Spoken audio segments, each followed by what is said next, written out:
Inkuru y'uburyo akitso kicishije abantu batatu, igice cya mbere. Kera habayeho umugabo w'umukungu. Yari umukire cyane, ndetse nk'uko bikunze kuvugwa, yari atunze atunganiwe. Uwo mugabo yakundaga kwicisha bugufi, akaba umugwaneza, kandi ntiyarobanuraga abantu ku butoni. Nyamara nubwo uyu mugabo yagiriraga abantu bose neza, agakunda no gufasha abakene, umutware wo mu gace yari atuyemo ntiyamwiyumvagaho.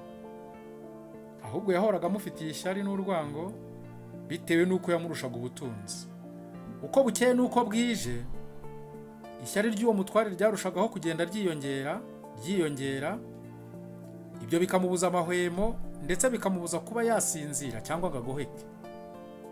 Umunsi umwe, nyamutware yigira inama yo kujya kurega wa mukiri ibwami.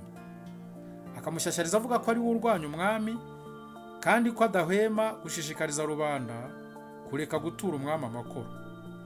Maze ashyira nzira aragenda. Umwami amaze kumva amabwire y'uwo mutware, yahise atumiza umukire ako kanya nta kuzuyaza, maze amujugunya muri gereza ntacyo amubajije. Anategeka ko bazajya bamukubita bakanamwicisha inzara, cyane cyane ko yizeraga amakuru yose yahabwaga n'uwo mutware we ku rwego rwo hejuru.